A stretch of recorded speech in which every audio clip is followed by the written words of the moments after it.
Selamat dari Minggu semuanya. Terima kasih kita ucapkan kepada Song Ministry yang telah membawa kita atau kita bisa memuji Tuhan dengan luar biasa. Saya juga ucapkan terima kasih untuk saudara-saudari kami yang baru datang. Pertama kali untuk bersama-sama dalam kebaktian hari ini. Mari kita sambut juga saudara kita Nimrod yang dari Tangerang yang bersama-sama kita hari ini.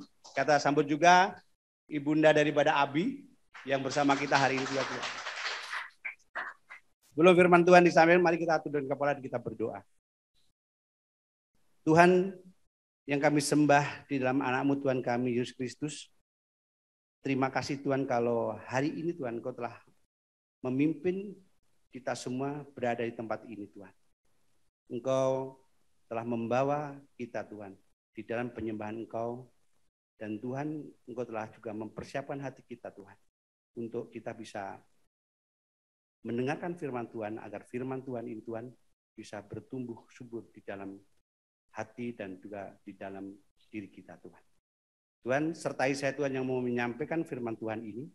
Bila semua firman, semua kata-kata yang saya ucapkan, hendaknya semuanya untuk memuliakan nama-Mu saja. Terima kasih Tuhan, di dalam Yesus kami telah berdoa dan mengucap syukur. Amin. Terima kasih hari ini kita akan melanjutkan pelajaran kita untuk bulan ini. Kita akan belajar tentang penata layanan. Dan hari ini kita akan belajar tentang salah satu karunia di dalam diri kita yang telah diberikan oleh Tuhan, yaitu karunia untuk memimpin. Mari kita baca firman Tuhan di dalam Roma 12 ayat yang ke-8 dikatakan demikian. Jika karunia untuk menasihati, baiklah kita menasihati. Siapa yang membagi-bagikan sesuatu, hendaklah ia melakukannya dengan hati yang ikhlas. Siapa yang memberi pimpinan, hendaklah ia melakukan dengan rajin. Siapa yang menunjukkan kemurahan, hendaklah ia melakukan dengan sukacita. Kemudian kita baca kembali di dalam 1 Korintus 12, dikatakan tetapi Allah telah memberikan kepada anggota masing-masing secara khusus suatu tempat tubuh seperti yang dikehendakinya. Amin. Di dalam ayat ini dikatakan bahwa ada karunia untuk memimpin. Hendaklah kita melakukan memimpin dengan rajin. Kemudian siapa yang harus kita pimpin? Yaitu adalah anggota tubuh kita atau saudara-saudara kita di dalam gereja. Nah, selama ini kita bicara tentang gereja. Gereja itu apa sih sebenarnya? Dikatakan bahwa menurut bahasa Yunani bahwa gereja itu adalah sama dengan eklesia. Itu ada keluar, kleo itu adalah memanggil. Jadi gereja adalah dipanggil keluar dari kehidupan lama dan masuk ke dalam persekutuan dengan Yesus Kristus. Nah, ini adalah gereja. Gereja adalah tubuh Kristus. Gereja adalah jemaat itu sendiri. Bapak Ibu semuanya, di dalam jemaat kita dikaruniai tentang hal yang luar biasa di dalam tubuh kita. Di dalam diri kita, yaitu adalah karunia rohani. Gereja bisa dikatakan juga sebagai komunitas atau persekutuan yang hidup dan juga berfungsi untuk melakukan pelayanan kita. Mari kita baca di dalam Efesus 1 ayat 22 dikatakan demikian. Dan segala sesuatu telah diletakkannya di bawah kaki Kristus. Dan dia telah diberikannya kepada jemaat sebagai kepala dari segala yang ada. Jemaat yang adalah tubuhnya, yaitu kepenuhan dia yang memenuhi semua dan segala sesuatu. Maka dikatakan bahwa gereja adalah tubuh Kristus itu sendiri. Gereja adalah komunitas. Gereja adalah persekutuan daripada orang-orang kudus. Bapak Ibu semuanya, di dalam persekutuan orang-orang kudus, kita harus melayani satu sama lain. Bahwa untuk pertumbuhan daripada gereja di dalam tubuh Kristus, kita mempunyai ada namanya karunia. Dijelaskan di dalam Roma 12, dikatakan ada beberapa karunia. Kemarin Pendeta John sudah menjelaskan ada beberapa karunia di dalam penata layanan. Yaitu bernubuat, melayani, mengajar, menasihati, memberi, memimpin, murah hati. Ini semua untuk apa sih? Untuk kemuliaan Tuhan. Untuk pertumbuhan daripada tubuh Kristus itu sendiri. Untuk menguatkan satu sama lain. Memberi pelayanan satu sama lain sesama daripada tubuh Kristus itu sendiri. Oleh karena ini bahwa setiap murid Yesus itu diberikan suatu namanya karunia rohani. Nah, karunia rohani ini diberikan oleh Tuhan. Ketika orang sudah memutuskan menjadi seorang murid Yesus, dia percaya kepada orang Yesus, dia bertobat, dibaptis di dalam nama Allah, Bapa dan Roh Kudus. Dan ketika itu ada namanya karunia rohani. Setiap orang pasti memiliki karunia rohani yang diberikan oleh Tuhan. Kita diperlengkapi karunia rohani di dalam diri kita. Entah itu adalah bernubuat, melayani, mengajar, menasihatin, juga kita ada kemurahan hati. Bahkan kalau kita cek satu persatu, kita sebagai seorang murid Yesus, kita bahkan punya lebih daripada satu karunia rohani. Untuk apa kita mempunyai karunia rohani? Karena kita diperlengkapi satu sama lain untuk pertumbuhan daripada tubuh Kristus itu sendiri. Hari ini kadang-kadang kita nggak sadar bahwa kita memiliki itu. Tuhan berikan itu.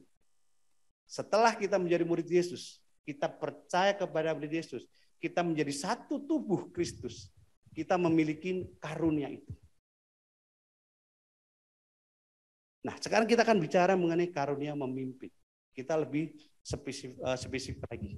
Kita membaca satu karunia aja. Khotbah hari ini nggak banyak-banyak itu karunia memimpin. Apakah karunia memimpin ada di dalam diri kita? Apa sih pentingnya karunia memimpin itu? Kita bicara kepemimpinan. Pemimpin adalah orang yang mengambil inisiatif. Orang yang merencanakan. Pemimpin juga bisa orang-orang yang bisa mempengaruhi satu sama lain. Orang yang membawa orang lain kepada satu tujuan. Pemimpin orang yang harus diikutin oleh orang yang dipimpin. Pemimpin adalah orang yang mendapat privilege untuk kita bisa dihargai. Hari ini Bapak Ibu semuanya sangat luar biasa karunia ini. Dan ini ada nggak di dalam diri kita? Saya kemarin berkumpul dengan beberapa murid Yesus yang kemudian kita bicara tentang karunia-karunia di dalam diri kita masing-masing setelah kita menjadi seorang murid Yesus. Saya sangat kaget ketika kita bicara dan kemudian kita melihat siapa diri kita masing-masing di dalam satu grup. Luar biasa. Bahwa ternyata saudara-saudara kita yang kita kenal biasanya, orang yang biasa-biasa aja di gereja segala macam. Ternyata dulu adalah orang-orang yang luar biasa. Bahkan dia bisa memimpin 70 orang. Bahkan dia bisa menjadi kepala senat satu universitas. Dia memimpin beberapa organisasi. Dan ketika berada bersama dengan kita, itu sepertinya kepemimpinan itu nggak ada. Karakter itu nggak ada, jiwa-jiwa itu nggak muncul. Namun ketika saya tanya, sebenarnya ada sih hal untuk memimpin. Saya beri kesempatan untuk dia berbicara. Dan saya kaget. Betapa luar biasanya. Si pendiam ini tadi ya, dia bisa berbicara. Dan kemudian dia bisa bervisi. Dan cara ngomongnya ini juga bisa mengajak orang lain untuk menuju kepada satu tujuan. Dan saya kagum.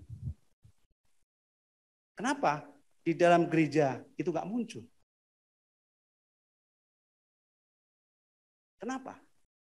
Karena mungkin dia nggak tahu bahwa ini saya adalah orang-orang yang mungkin merasakan bahwa ini bukan karunia yang diberikan Tuhan. Mungkin ini adalah talenta, itu adalah kebiasaan dia. Betul, namun setelah menjadi murid Yesus, apakah itu hilang? Tidak. Ini adalah bisa untuk kita bisa memimpin satu jemaat. Bahkan. Nah, inilah perbedaan daripada pemimpin dari gereja. Ketika bahwa ini merupakan karunia dari Tuhan. Sebenarnya kalau kita memimpin, itu bukan kita memimpin kita untuk mendapatkan satu privilege di dalam hidup kita. Kita memimpin ini adalah sebagai tugas dari Tuhan. Tugas yang diberikan oleh Tuhan. Makanya pemimpin gereja itu berbeda dengan pemimpin sekuler. Nah, kadang-kadang kita menutupin, bahkan kita menyimpan karunia-karunia kita itu begitu rapat di dalam diri kita. Akhirnya kita menjadi seorang pengamat. Berbahaya sekali kalau dalam ruangan ini kita punya karunia untuk memimpin. Namun kita diam saja. Kita nggak melakukan apapun juga. Nah, kemudian ketika kita melihat kepemimpinan seseorang, apa yang terjadi? Kita adalah mengkritisi, wah memimpinnya salah, harusnya nggak seperti itu. Ya, memimpinnya nggak seperti, harusnya seperti ini dong memimpinnya. Kita menjadi orang yang mengomentari, ya kita harus mengamati. Ya, kita menjadi orang yang selalu tidak puas. Dan itu menjadi sesuatu hal yang merugikan di dalam diri kita sebagai seorang murid Yesus, terlebih terhadap pertumbuhan tubuh Kristus. Nah, dia belum mengerti bahwa karunia memimpin itu adalah karunia yang diberikan oleh Tuhan. Digunakan untuk pertumbuhan daripada jemaat Tuhan. Digunakan untuk pertumbuhan daripada tubuh Kristus itu sendiri. Makanya pemimpin gereja itu ada siapa yang kita mimpin adalah saudara-saudara kita. Bukan orang lain, adalah orang-orang yang telah menerima penyelamatan, artinya keselamatan dari Tuhan. Suatu saat saya pernah duduk dan kita menjadi orang yang biasa-biasa aja. Seperti yang saya katakan, kita menjadi pengamat, kita mengkritisin, kita selalu memberikan penilaian terhadap setiap pemimpin yang memimpin saya. Karena saya gunakan parameter pemimpin sebagai seorang pemimpin sekuler. Harusnya begini, harusnya begitu. Tapi memimpin di dalam kerajaan Tuhan, ada pemimpin yang melayani. Nah, ini sesuatu hal yang luar biasa. Sesuatu hal yang sulit untuk kita bisa mendefinisikan, bahkan untuk menerapkan, melakukan di dalam jemaat Allah. Saya pernah diajarkan di dalam dunia sekuler untuk memperlengkapi tugas-tugas saya. Saya diajarkan untuk memimpin 10 orang, saya diajarkan untuk memimpin 30 orang, saya diajarkan untuk memimpin 90 orang, saya diajarkan untuk memimpin 450 orang. Itu setingkat batalion. Kenapa? Karena di dalam pekerjaan saya ada satu karir yang akan mencapai suatu prestasi atau suatu titik. Ketika itu saya akan memimpin beberapa orang. Nah, seorang pemimpin saya diberikan satu otoritas. Di dalam kepemimpinan sekuler itu diberikan satu otoritas. Saya bisa memerintah, saya bisa memberikan hukuman, saya juga bisa memberikan satu penghargaan. Itu yang diberikan. Nah, karena saya diberi satu otoritas seperti itu, saya bisa memimpin. Nah, pemimpin ketika orang yang dipimpin oleh kita di dalam dunia sekuler, biasanya ada perasaan takut. Kalau takut salah, ya takut nanti dimarahin, nanti takut dihukum. Dan inilah pandangan-pandangan itu. Namun ketika kita memimpin di dalam jemaat Allah, kita menjadi pemimpin yang melayani. Saya merasa bahwa memimpin yang melayani itu hal yang luar biasa. Ketika saya ditantang untuk kita bisa menjadi seorang pemimpin di dalam jemaat Allah, ada sesuatu hal yang terlalu tinggi ekspektasi diri kita di dalam melihat kepemimpinan di dalam kerajaan Allah. Seorang pemimpin itu harus seorang pendeta. Seorang pemimpin ini harus seorang penatua jemaat. Seorang pemimpin itu harus orang yang mungkin sudah hafal tentang Alkitab. Seorang pemimpin sudah mengetahui tentang doktrin-doktrin yang luar biasa. Bahkan seorang pemimpin itu harus bisa mengetahui bagaimana Alkitab ini ditulis, kapan dan untuk apa. Harus bisa menguasai semuanya. Dan ketika itu terjadi di dalam pikiran kita, kita tidak pernah berani untuk mengambil tanggung jawab menjadi seorang pemimpin. Namun, ketika kita diajarkan bahwa kepemimpinan di dalam gereja itu bukan kepemimpinan seperti di dunia sekuler. Ada pemimpin yang melayani. Ketika saya berpikir bahwa saya harus memiliki standar yang seperti pikiran kita tadi, karunia memimpin yang diberikan oleh Tuhan kepada kita tidak pernah kita bisa pergunakan. Karena standar kita adalah tadi ukuran-ukuran yang kita sudah bisa tetapkan. Padahal ketika kita dibaptis, kita sudah menerima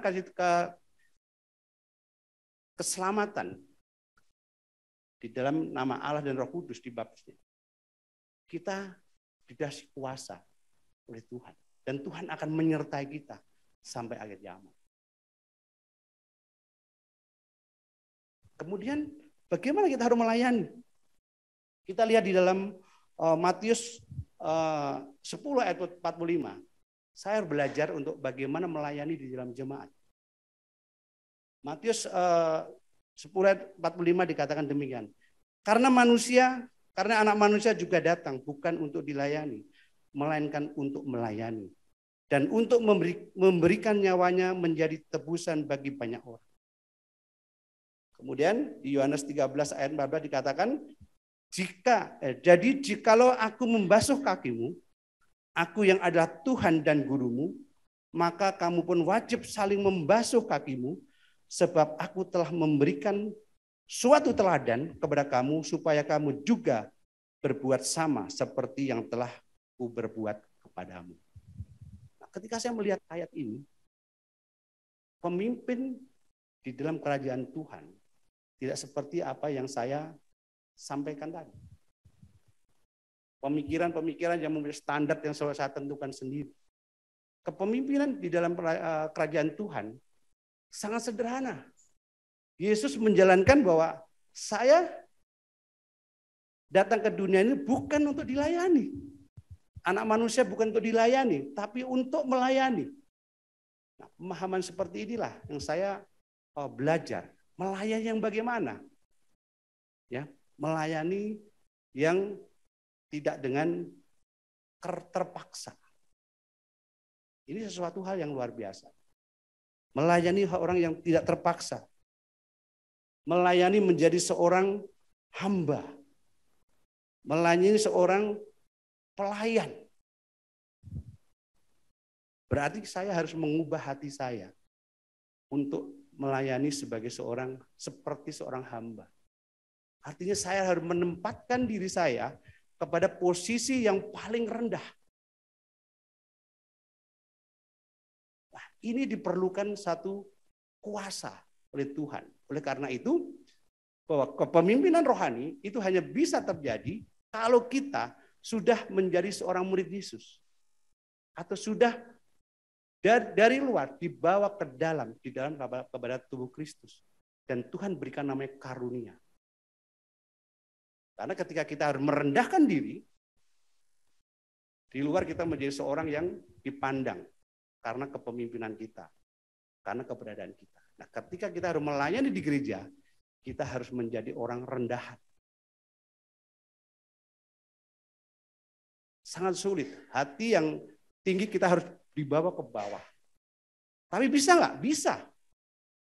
Karena semuanya itu dilakukan karena Tuhan berkuasa untuk mengubah hati kita. Oleh karena tadi dikatakan banyak nubuat untuk melayani, ada nubuat untuk mengajar, untuk mempunyai hati yang mengasihi orang lain, semuanya bisa. Bisa. Karena seorang pemimpin itu adalah karya daripada karunia yang diberikan Tuhan karena kita menjadi seorang murid Yesus. Kita harus merendahkan hati kita, mengubah hati yang keras menjadi hati yang lembut. Mengubah orang yang sombong menjadi orang yang rendah hati. Menjadi orang yang keras, menjadi orang yang suka memerintah, menjadi orang yang mau diperintah. Menjadi orang yang melakukan segala sesuatu karena untuk kepentingan pribadi, tapi diubah menjadi orang yang melakukan untuk kemuliaan Tuhan. Oleh karena itu, saya bersyukur kita bisa banyak melihat talenta-talenta kepemimpinan di dalam gereja. Kenapa? Karena itulah panggilan. Seringkali saya ditunjuk menjadi pemimpin. Bukan karena nggak ada pemimpin yang lain, enggak. Karena itu pemimpin kita mempunyai hikmat untuk menunjuk kita menjadi pemimpin. Hari ini saya banyak sekali melihat pemimpin di dalam gereja ini. Pemimpin song ministry, pemimpin di dalam grup PDG dan PDA, pemimpin di dalam pemimpin tim untuk kampus. Apakah orang-orang yang hebat? Enggak. Tapi orang yang mau memberikan hatinya untuk melayani. Orang yang terbeban hatinya untuk mau melayani. Tanpa sadar, dia menjadi seorang pemimpin rohani di dalam kehidupan kita. Amin. Jadi bisa nggak kita menjadi seorang pemimpin? Bisa. Pastikan diri kita. Apa sih memimpin? Mudah kok. Ketika kita mau dipimpin oleh firman Tuhan, dan kamu berubah, itulah iman. Keyakinan kamu bahwa kamu bisa mengubah orang lain. Kuncinya ada, hati. Hati kita yang mau dipimpin oleh firman Tuhan akan bisa mengubahkan orang lain untuk dia bisa melakukan firman Tuhan. Saya percaya bahwa kepemimpinannya ada di dalam diri kita semuanya. Di dalam keluarga Kristen, kita menjadi seorang bapak. Saya selalu ingat dikatakan, bagaimana saya memimpin keluarga saya di dalam otoritas Tuhan. Ya, dulu keluarga yang kacau, yang bagaimana sih menjadi bapak yang benar? Kita ikut kelas-kelas konseling, kita kelas-kelas kepemimpinan keluarga Kristen. Tapi kita nggak pernah bisa menghadirkan kepemimpinan di dalam keluarga Kristen. Kita tidak pernah bisa mengasihi istri kita tidak pernah bisa membimbing istri kita, karena kita tidak pernah bisa membimbing anak kita, tidak pernah bisa mengajar anak kita. Bahkan kita tidak pernah berani menegur anak kita atas nama Tuhan. Sesuatu yang sangat menyedihkan. Memang, kenapa saya katakan sangat menyedihkan? Karena saya sudah mengerti, sebenarnya menjadi kepala rumah tangga gampang atau tidak sih? Gampang kok. Kenapa banyak orang nggak berani? Pertanyaannya. Menjadi kepala rumah tangga, menjadi pemimpin dalam keluarga itu mudah. Kamu akan confident ketika firman Tuhan itu menjadi otoritas di dalam keluarga kita. Hidupi, imanin, lakukan. Kamu akan menjadi seorang pemimpin yang luar biasa di dalam kerajaan Allah. Apakah kita sempurna? Tidak. Ya, hari ini saya juga merasakan belum sempurna. Bahkan tidak sempurna menjadi kepala rumah tangga Kristen di dalam keluarga. Firman Tuhan selalu terus mengajarkan kita, mengekspektasi pribadi saya, memperbarui iman saya untuk saya bisa menjadi pemimpin dan keluarga, melakukan firman Tuhan. Ketika itu terjadi, saya akan bisa melayani di dalam keluarga Kristen saya. Begitu juga menjadi pemimpin di dalam jemaat. Kita lo belajar daripada Yesus. Dikatakan Yesus membasuh kaki murid-muridnya. Ya, kenapa Yesus pada saat itu membasuh kaki murid-muridnya? Ini dilakukan ketika sebelum perjamuan kudus. Biasa zaman dahulu kalau kita mau makan bersama, kebiasaan orang waktu itu adalah kalau makan itu di mejanya kecil, terus kakinya itu diangkat, maka kakinya itu pasti kotor. Kalau tidak dicuci, dan Yesus mengajarkan untuk mencuci kaki murid-muridnya. Kenapa? Agar kelihatan menjadi bersih. Nah, dikatakan di sini bahwa jadi jikalau aku membasuh kakimu, aku yang adalah Tuhan dan gurumu, kamu pun wajib saling membasuh kakimu. Jadi di sini mudah melayani itu. Yesus mencontohkan, memberikan teladan bagaimana pelayanan itu terjadi. Terus kemudian Yesus mengatakan, kamu wajib saling membasuh kakimu. Memberi contoh dan memerintahkan, kamu lakukan seperti yang aku lakukan. Jadi ketika kita melayani, menjadi pemimpin yang melayani, dasarnya adalah kekuatan kita adalah bagaimana Yesus melayani jemaatnya. Saya percaya bahwa kita semuanya mempunyai karunia memimpin di dalam pelayanan kita. Dikatakan di sini bahwa sebab aku telah memberikan suatu teladan kepadamu. Hari ini seringkali pemimpin di dalam kerajaan Allah dikritisin, ya, digunjingkan. Kenapa? Karena tidak memberikan teladan seperti yang Yesus ajarkan. Tapi pertanyaannya, ketika kita digunjingkan dan bahkan kita diomongin, bagaimana sikap kita? Ini satu tantangan untuk menjadi pemimpin di dalam kerajaan Allah. Itu sesuatu yang bagus. Karena kita seorang pemimpin juga diajarkan untuk kerendahan hati. Ketika kita dikritisin, ketika kita tidak mempunyai kerendahan hati, kita tidak akan mempunyai satu perubahan di dalam kepemimpinan kita. Amin. Saya seringkali mendapat kritikan, bahkan mendengarkan kritikan. Tapi saya bersyukur. Karena kritikan itu, kritikan yang membangun saya. Kritikan yang tidak membuat saya frustasi atau saya give up, meninggalkan daripada pelayanan kita. Kita harus terus melayani dan disitulah proses pendewasaan iman kita. Amin. Semakin hari, semakin kita bisa bertumbuh di dalam kepemimpinan kita. Memimpin satu orang, memimpin dua orang, memimpin 10 orang, bahkan memimpin dalam satu jemaat.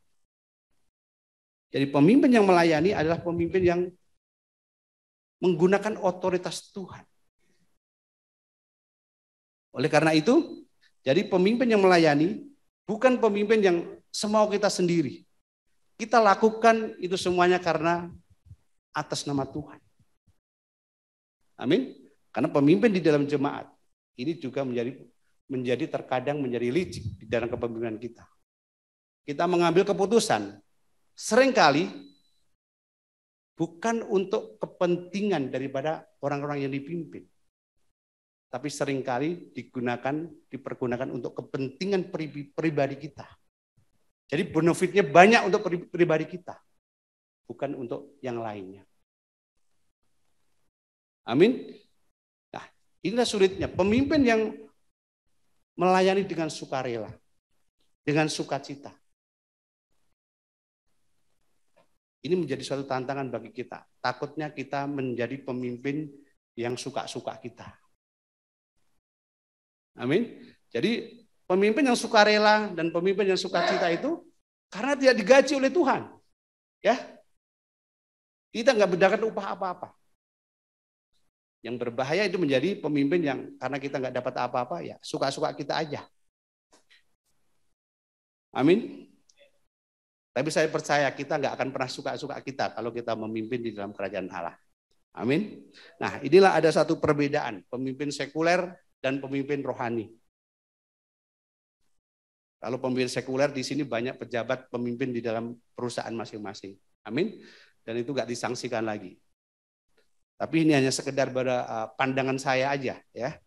Pemimpin yang sekuler itu adalah menjadi hamba karena terpaksa. Ya. Nah, zaman dulu orang menjadi hamba itu karena apa? Karena kalah perang. Ketika kita kalah perang, biasanya kita menjadi hamba dan menghamba kepada pemenang. Kemudian kalau kita tidak bayar utang, ya, kita dijadikan hamba, menjadi budak kita. Ya. Bisa juga menjadi hamba, kita menjadi pemimpin. Karena profesi kita. Ya, kita dihargai, ya, karena kita dibayar, kita dihargai karena kita mendapat upah. Dan oleh karena itu kita mau melayani. Saya bersyukur di sini orang yang melayani di sini, ada yang melayani song ministry, musik, melayani di dalam ASER, di KKK, melayani di multimedia. Dia tidak pernah dibayar satupun. Tapi dia mempiutangi Tuhan dengan luar biasa. Ya. Dia hanya dapat janji aja. Luar biasa ini ya. Pemimpin dalam kerajaan Tuhan itu udah dikasih janji aja mau memimpin. Apalagi kalau kita bayar ya. Song ministry 1 bulan 2 kali UMR misalnya. Penabuh drum ya kan, karena itu kerja keras dikasihlah 5 kali UMR. Ya. Multimedia karena kerjanya bisa 3 hari sebelum kebaktian, ya kan? Itu dikasih 10 kali UMR misalnya. Ya. Nah, kalau ada aturan seperti itu di dalam kerajaan Allah, saya percaya semua akan menjadi orang mau melayani. Ya. Tapi apa hebatnya seperti itu? Dan orang akan berlomba, akan menunjukkan bagaimana kemampuan dia masing-masing. Tapi pemimpin di dalam kerajaan Allah, kamu mendapat penghargaan yang luar biasa dari Tuhan. Nah, makanya itu bahwa pemimpin dalam kerajaan Allah harus melakukan dengan iman. Melakukan karena terpanggil. Melakukan karena dipanggil. Untuk apa? Untuk pertumbuhan jemaat. Bayangkan kalau di dalam jemaat banyak karunia yang diberikan oleh Allah. Tidak ada pemimpin yang mengarahkan. Karunia ini mau dibawa kemana? Itulah pemimpin. Semua karunia dikumpulkan menjadi satu. Ditumbuhkan menjadi satu. Diorkestras menjadi satu. Menjadi sesuatu alunan lagu yang luar biasa. Langkah mereka, cara berbicara mereka, setiap keputusan-keputusan mereka, semuanya adalah untuk memuliakan Tuhan. Saya nggak kebayang ketika jemaat semua talentanya ditumbuhkan, digunakan. Baik yang kecil, baik yang besar, yang dewasa. Semua talenta itu ada di dalam gereja itu dan semua orang berlomba-lomba karunia rohani itu dipergunakan di dalam tempatnya yang masing-masing. Semuanya berfungsi. Jemaat ini akan menjadi jemaat seperti yang Tuhan impikan. Amin. Nah, yang kedua adalah pemimpin yang mengembalakan. Kita baca di dalam Yohanes 10 ayat 11, dikatakan demikian. Akulah gembala yang baik. Gembala yang baik, ya, gembala yang baik memberikan nyawanya bagi domba-dombanya. Jadi gembala yang baik memberikan nyawanya bagi domba-dombanya. Seorang gembala, pemimpin yang menggembalakan. Ini pemimpin yang akan membimbing jemaatnya. Pemimpin yang akan mengawasi jemaatnya. Pemimpin yang akan mengasuh jemaatnya. Pemimpin yang akan menjaga, memberi makan. Pemimpin yang akan membela jemaatnya. Ini yang melayani. Dikatakan di dalam 1 Petrus 5 ayat 1-3 dikatakan demikian. Aku menasihatkan pada penatua di antara kamu. Aku sebagai teman penatua dan saksi penderitaan Kristus yang juga akan mendapat bagian dalam kemuliaan yang akan dinyatakan kelak. Gembalakanlah kawanan domba Allah yang ada padamu. Jangan dengan paksa, tetapi dengan sukarela sesuai dengan pengabdian diri. Janganlah kamu berbuat seolah-olah kamu mau memerintah atas mereka yang dipercaya kepadamu. Tetapi hendaklah kamu menjadi teladan bagi kawanan domba. Ini lagi-lagi dikatakan bahwa memimpin dalam mengembalakan itu mudah. Yesus memberikan contoh sebagai gembala yang agung.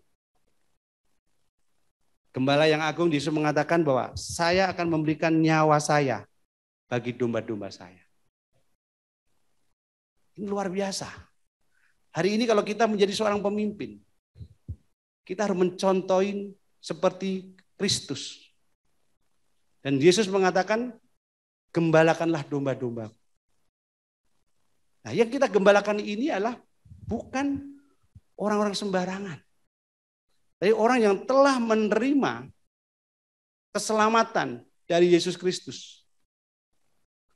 Orang yang kita gembalakan ini adalah saudara kita di dalam iman. Orang yang kita gembalakan ini adalah tubuh Kristus itu sendiri, sama dengan kita. Kedudukannya sama dengan kita. Dia mendapatkan janji yang sama dengan kita. Orang yang kita gembalakan ini adalah orang-orang yang mempunyai karunia yang diberikan Tuhan sesuai dengan karunia yang dimilikinya. Oleh karena itu Tuhan mengatakan kita harus mengembalakan mereka tidak dengan paksa. Ya, kita tidak bisa memaksa. Saya masih ingat pada saat ditunjuk menjadi seorang pemimpin di dalam kerajaan Allah, sering menggunakan otoritas. Tapi tidak menggunakan otoritas karena Allah. Dan saya diarahkan, ditegur, diajarkan untuk kita bisa menggembalakan. Kita menjadi shepherd, ya, kita menggembalakan saudara-saudara kita. Kita dibimbing untuk membimbing saudara kita. Saya diawasi. Saya juga harus bisa belajar mengawasi. Apa yang harus kita awasin? Saudara kita. Kehidupan dia sebagai seorang murid Yesus. Amin. Dan itu enggak mudah. Tidak mudah kita untuk mengawasi kehidupan saudara-saudara kita sebagai seorang murid Yesus. Kita juga harus menegur dia yang tersesat. Di balik itu, kita dikatakan kita tidak boleh mengambil keuntungan pribadi. Seringkali hari ini para pemimpin, kita bisa mengawasi, tapi kadang-kadang kita tidak bisa, nggak berani menegur saudara-saudara kita. Ya, banyak domba-domba yang tersesat karena ajaran palsu. Kita tidak berani meluruskannya. Kita tidak berani mengambil dia, menyelamatkan dia, mengajak dia kembali menjadi bagian daripada kerajaan Allah. Bagian daripada tubuh Kristus itu sendiri. Amin. Kita menjadi pemimpin. Dikatakan, kamu mau memerintah atas mereka yang dipercaya kepadamu. Kita bisa memerintah mereka, tetapi apakah perintah itu dengan kasih Tuhan?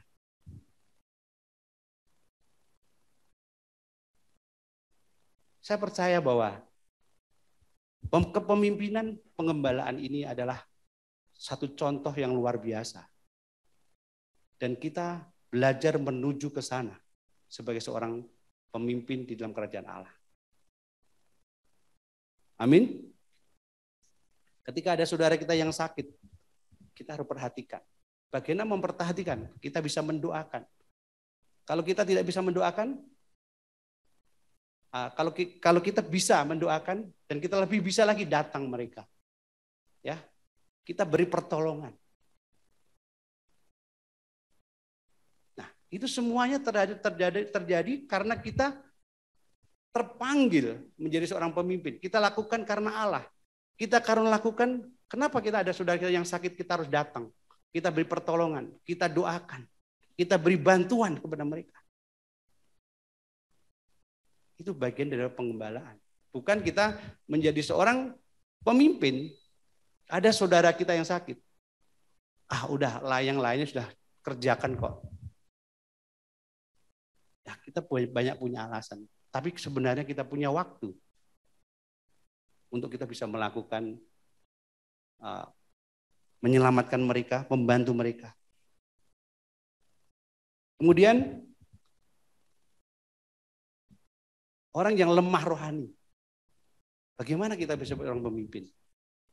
Kita juga harus mengajar dia. Kita harus menguatkan mereka untuk kita bawa kembali semangat kepada Tuhan. Amin. Semuanya kita lakukan itu dengan kasih. Di dalam Yohanes 21 ayat 15 sampai 17 dikatakan, Tuhan mengatakan di sini sampai 3 kali kepada Simon Petrus. Dikatakanlah, gembalakanlah domba-dombaku. Sekali lagi dikatakan, gembalakanlah domba-dombaku. Dan Tuhan mengatakan kembali, gembalakanlah domba-dombaku.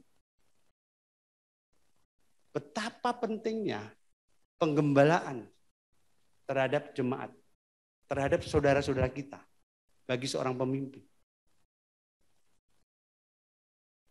Ini adalah suatu statement dan perintah dari Tuhan yang tidak bisa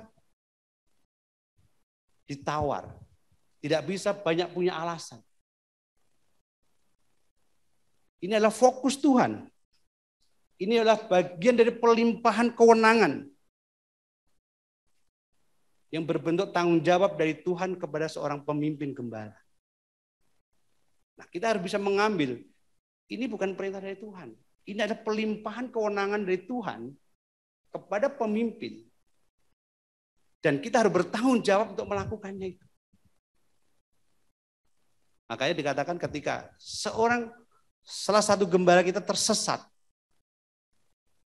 kita harus cari mereka. Kita harus bawa mereka. Kita harus angkat mereka. Kita bawa ke kandangnya. Amin. Kenapa Tuhan 3 kali mengatakan seperti ini? Karena ini adalah suatu hal yang harus terus-menerus dilakukan sebagai seorang gembala. Seorang pemimpin. Saya percaya bahwa kalau kita melakukan ini untuk kemuliaan Tuhan, hati seorang pemimpin di dalam jemaat akan timbul. Karunia rohani dalam memimpin itu akan timbul. Dan kita akan lakukan dengan sukacita. Kita akan melakukan dengan tidak ada beban. Kenapa? Karena kita lakukan untuk Tuhan. Kita akan bisa melihat bahwa saya bisa melakukan kenapa? Karena Tuhan memberikan satu kuasa. Ada kerinduan kita untuk bisa membawa setiap orang menerima ajaran Tuhan yang benar. Amin. Mari kita belajar hari ini menjadi seorang pemimpin. Mari kita lihat di dalam hidup kita.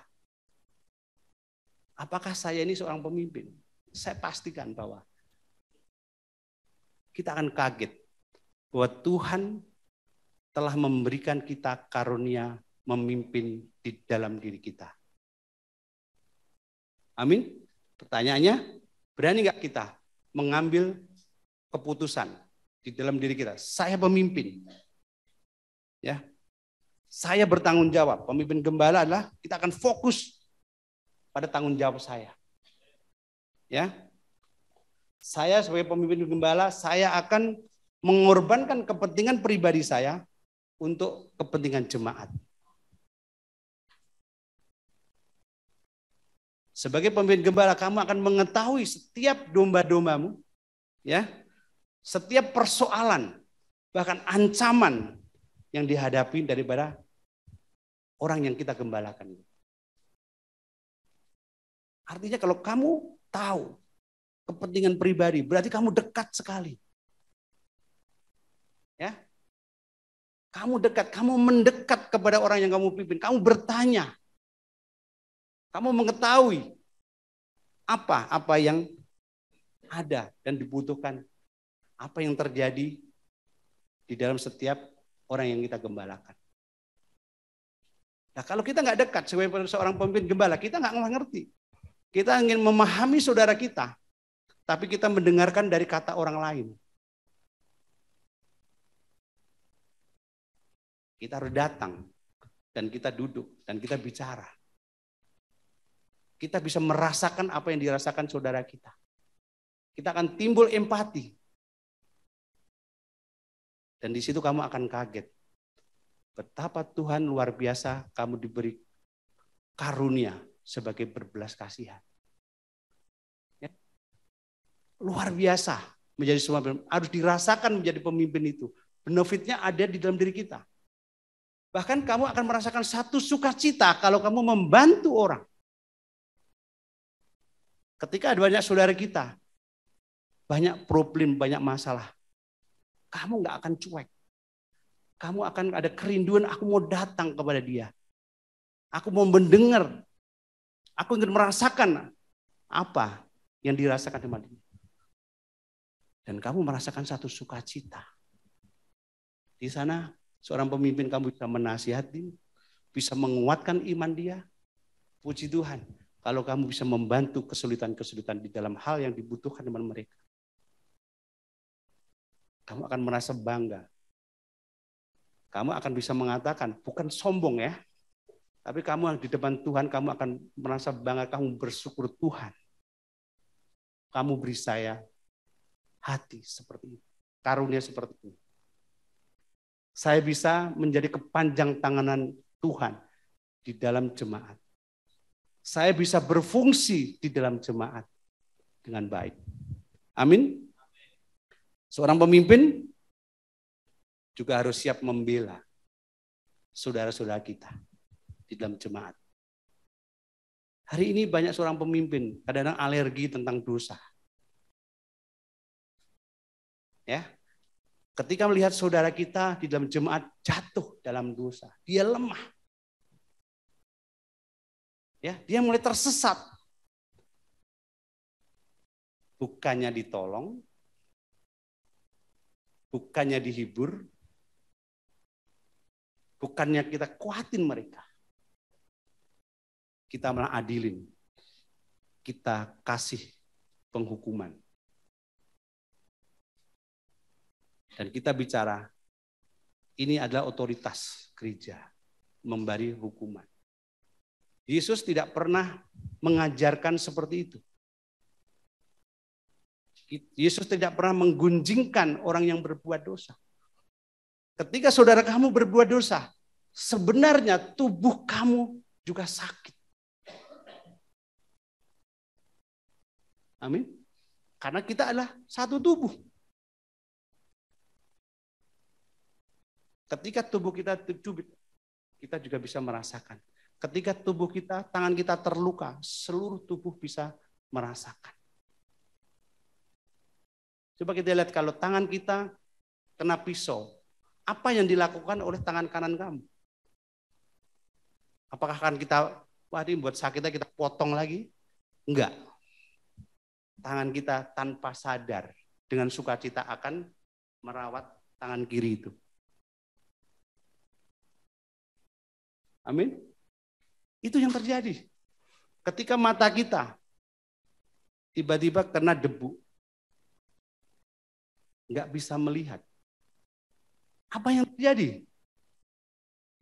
Secara spontan, refleks, tangan akan mencoba untuk membersihkan matanya.